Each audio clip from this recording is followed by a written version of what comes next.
Quaker Parrot color. Over the years, people have chosen Quakers over other parrots, not only because they are the equivalent of a large parrot in a small body, but also because their beauty is unmatched. And acting true to their experimenting nature, humans thought of trying something creative with this little birdie, too, by enhancing his beauty. Just a little thought, and the breeders created a whole new army of beautiful Quakers with varied colors. The grayish color on their feathers and breast have earned them another name, gray-breasted parakeet. And these are not only two colors they flaunt. They are a walking canvas with green plumage, yellow abdomen, soft orange beak, and blue color sprinkled on his tail. Though their basic personality stays the same, breeding brings few changes here and there in their original character. Here's everything that you need to know about these little birdies and their varied colors. But first, let's crack the science.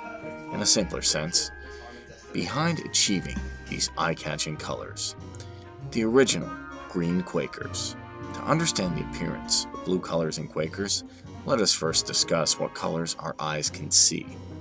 Humans can distinguish between all colors available in white light. When an object appears green to us, it is absorbing all other colors of the white light and reflecting green. In Quaker parrots, two genes play a major role in deciding their color structure. A pigment gene gives yellow color to their feathers, and a structural gene creates a prism-like structure of their feathers, reflecting blue light from the feathers. This combination of blue light and yellow-colored feathers makes him appear green. How did the color mutation start? Have you ever wondered from where did the process of color mutation start in Quaker parrots? The answer to this question takes us to the 1950s. The first ever blue Quaker parrot was seen in Belgium, in the wild. The Duke of Bedford, a popular bird raiser of the time, brought a few pairs from the wild. All the blue breed originated from his stock of Quakers, kept by the Duke. Later, in the 1980s, a few breeders from the U.S. sourced them to their country. With their decades of research, they concluded that color mutations can be carried out on Quakers for almost all the colors of cockatiels. This marked the beginning of a new color chart for our little birdies. The breeding from the U.S. started breeding Quakers with color mutation after completing the initial color testing with blue Quakers. These crossbred offsprings were shipped over to the breeders of the states. The demand for blue Quakers skyrocketed all over the country. Since they were a new breed, everyone wanted to flaunt them at their gatherings. The pet lovers wanted to have their hands on them to spend time with a new breed. And know it better. Due to an explosion in demand, the pet shops and aviaries of all sizes sourced them from big breeders. This is how blue Quakers became abundant in the U.S. The presence of two color pigments in different ratios decides the color of the Quaker. The blue color appears more prominently when the pigment gene is less prevalent. The yellow color appears more prominently with the structure gene less prevalent. Pallid Quaker is born with both the genes present minimally, and an albino Quaker is born with both genes absent altogether. Today, even small breeders are experimenting with creating a uniquely colored Quaker to attract more buyers. Pet shop owners try to source them in varied colors to offer more options to their customers. Quaker color has become an important factor in making purchase decision for bird lovers, and numerous color mutations can still be formed. Breeders are only a gene combination away. Let's take a look at Quaker Parrot's color mutation chart. Dominant mutation technique.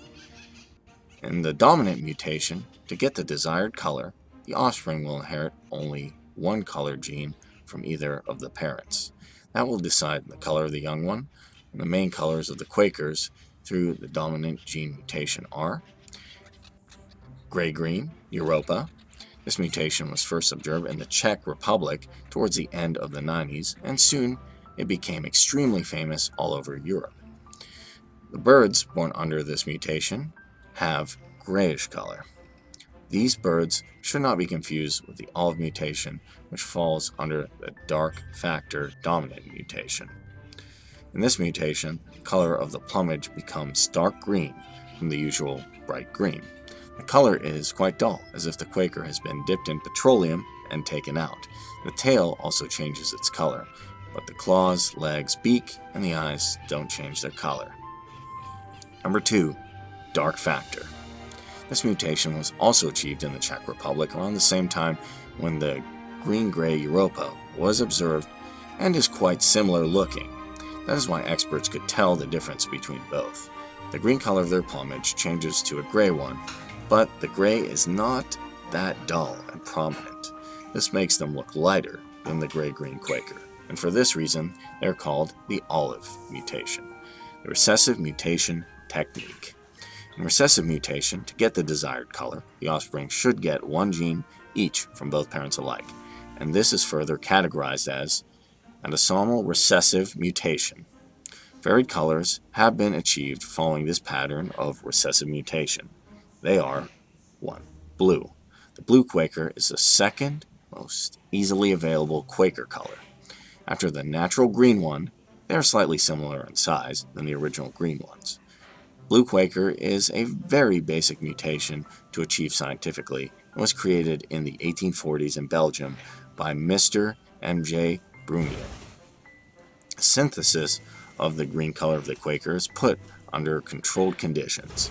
The blue Quaker's paws, claws, beaks, and eye color are not mutated, but the color of his plumage changes from blue from green, and the color of his breast changes to silver from the original gray. Also, his feathers get a blue tint, which can be noticed from the 16th day of their birth. They're easily available across the globe, and it has made them the cheapest color mutation available.